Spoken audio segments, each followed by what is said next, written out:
Hi again, everyone. This is Mrs. Kirk with 12.8 Trig proofs. Again, I'm going to try landscape mode a couple more times in my videos to see if you prefer landscape versus portrait, so let me know. Pause anytime you need to and quiz yourselves to see how much you would know as you're going. So here I am with the start of our notes. We've got 12.8 Trig proofs. The directions say to manipulate one side until it matches the other. My examples are to establish each identity, which is a fancy way of just saying prove. So the first proof, it says secant theta times the sine of theta is equal to the tangent of theta. So I'm going to try to manipulate only one side. There's no adding or subtracting in these problems. You just simplify one side of the proof. I usually pick the side that looks a little more complex. In this case, it's the left-hand side. I know secant is the same thing as 1 over cosine.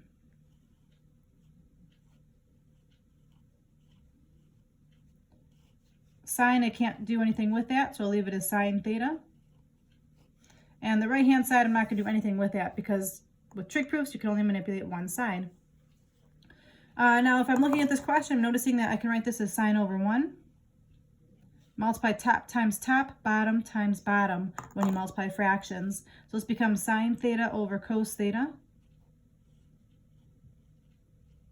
And then I know from trigonometry that sine divided by cosine is in fact tangent. So the right-hand side comes all the way down. And I finished my first proof. All right, second problem here. Let's see, I'll go to right below it. Second problem is secant theta is equal to sine theta parentheses cotan theta plus tan theta. So again, you pick the side that looks a little bit more complex. In my opinion, I think the right-hand side is more complex. So I'm going to go ahead and leave the left-hand side alone. I'm going to work on the right-hand side and manipulate it. So pause the video and see if you can figure out how you would manipulate cotangent and tangent. And, pause the video and see if you can get this to work out to be secant. I'm going to change cotangent to be cosine over sine. With these proofs, there might be more than one way to do the proof and still get the same final answer. I like putting everything in sine and cosine if possible. I'm just more comfortable doing it that way. All right, so now in this problem, I'm going to go ahead and see that there's something in front of a parentheses. I'm going to distribute that sign into the parentheses. So this becomes on top, let's see, I've got a sine theta cos theta all over sine theta. And then this would become sine squared theta all over cos theta. Again, when you're multiplying, this is really sine over 1. So I'm doing top times top, bottom times bottom. Top times top, bottom times bottom. All right, so now hopefully you're noticing that here I've got the sine thetas canceling. So I'm left with cos theta plus, this is really sine squared over cos.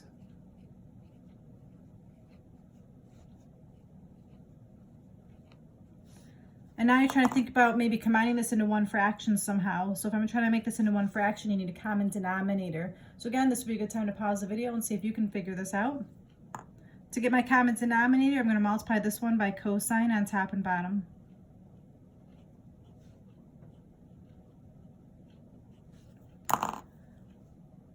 So this leaves me with cos squared theta. Since it's the same denominator, I'm going to go ahead and write it as one fraction. Plus sine squared theta over cos theta. Now in yesterday's notes 12.7, we went over some trig identities. So hopefully you're recognizing that this numerator is one of those trig identities. You definitely want to have that memorized. Cos squared plus sine squared, that's one of the identities.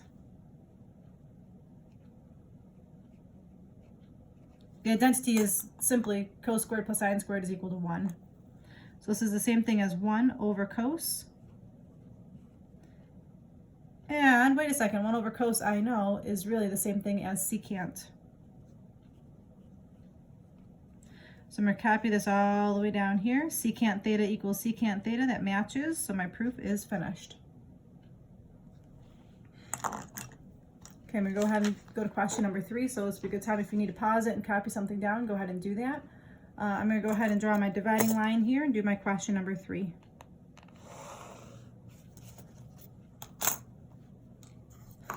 All right, for my final question today, number 3 here, we've got cosecant theta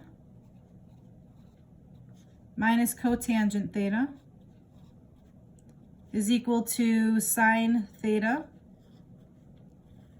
over 1 plus cotan theta. Oh, I'm sorry, 1 plus cosine theta.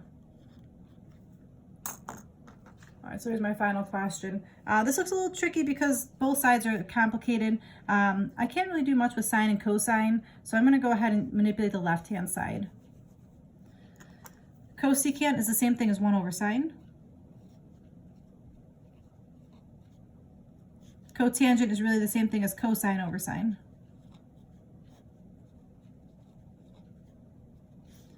They already have a common denominator, so I'm going to combine this into one fraction.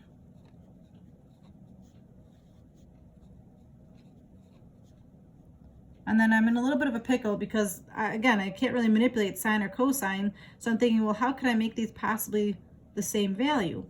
So the trick here that I'm going to do is I'm going to look over here and say, well, I need my denominator to be 1 plus cosine. There's nothing in this denominator that even has cosine in it. So my strategy at this point is I'm going to multiply by the denominator that I need. So with this step here, I'm going to multiply by the denominator that I need. So the denominator I need is 1 plus cosine. Now let's just see if that does anything. When you're doing your homework, you're going to probably find that you're going to start a proof and you might get stuck at some point. Just erase it and try again, or just don't erase it at all and just start from scratch. Sometimes starting from scratch helps, or look at what you're trying to get. Say to yourself, how could I get that? So in this case, I'm going to multiply by this and see what happens. On top, when you multiply the top out, this is the difference of 2 squares, so I can just multiply first times first and last times last. So that gives me 1 minus cos squared theta. The bottom, I'm just going to leave it as sine theta times 1 plus cos theta. Okay, again, here's that identity. 1 minus cos squared is one of the identities. As a side note here, if you need to see what I'm doing, that's the identity sine squared plus cos squared equals 1. So what is 1 minus cos squared? Well, if I move the cos squared over, 1 minus cos squared would be sine squared. So this top is really the same thing as sine squared theta.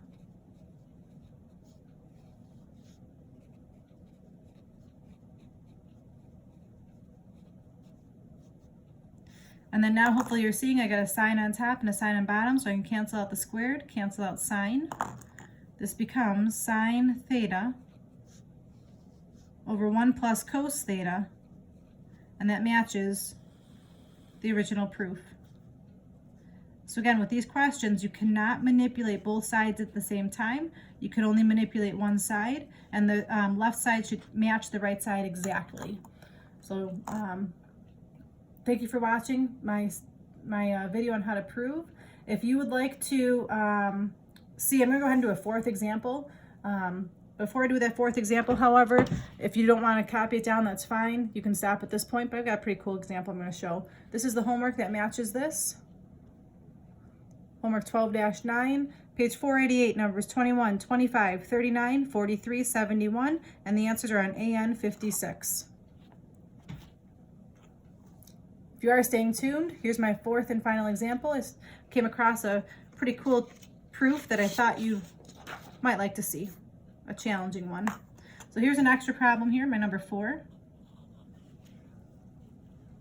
Just in case you wanted an extra challenging question. All right, so here's my last one I'm going to share with you today. We got cosine theta minus 1 minus cos 2 theta all over cotan theta is equal to sine theta minus sine of 2 theta. All right, so again, this is just an extra proof. I'm just gonna go through with you. First thing I'm noticing, I've got this double angle right here, this cosine 2 theta. And there are 3 double angle formulas you could use. Because I see cosine in this problem, I'm gonna pick the one that has just cosine in it and see what happens. So I've got cos theta minus 1 minus the quantity of 2 cos squared theta minus 1 all over cotangent. Now on top, I see a negative in front of the parentheses. I'm going to distribute the negative and combine like terms as well. Let's see, so on top, that leaves me with negative 2 cos squared theta.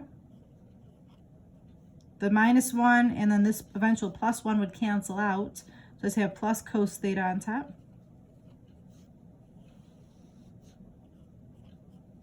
All over cotangent theta. And now at this point, I'm going to go ahead and take cotangent, and I'm going to, instead of dividing, I'm going to multiply by the reciprocal. Remember, if you divide fractions, you can multiply by the reciprocal. So I'm going to write that on the side. Multiply by the reciprocal. Cotangent is really the same thing as cosine over sine. So I'm going to rewrite this problem as negative 2 cos squared theta plus cos theta. And I'm going to multiply it by the reciprocal of cotangent. Again, cotangent is cosine over sine. The reciprocal of that is sine over cosine. It's like that keep, change, flip strategy that you learned probably back in middle school. All right, so now I'm going to take and distribute this. See what happens here. That gives me negative 2 cos squared theta over cos theta. Oh, and I forgot there's a sine theta as well. Plus, this would be cosine theta, sine theta over cos theta. And I left it as 2 separate fractions so you can see what happens here. The cos squared and this cos can cancel. This cos and this cos can cancel. So I'm left with negative 2 cos theta sine theta plus sine theta. Let's see, now at this point, what do I know? Well, this part here, 2 cos theta sine theta is one of those formulas from the double angles notes. 2 cos theta sine theta is the same thing as sine 2 theta. So this is the same thing as saying negative the sine of 2 theta plus the sine of theta. And that matches the original proof. I'm just going to rewrite it in the same order so I don't see that it definitely matches. This is just a cool question to practice. If you followed along all the way to the end, thank you so much. If not, that's okay. I appreciate all your efforts, and that was my example number 4 for you. Again, this is in landscape mode. If you prefer portrait mode, please let me know, because I'm trying to decide how to continue these videos in the future. So again, I'm going to zoom out so that perhaps you can see more of the notes. If you need to pause it to copy something down, go right ahead. Here's the top portion of the notes. And then again, this is the assignment that goes with it. Thanks a lot for watching, and good luck with that homework. Bye, everybody.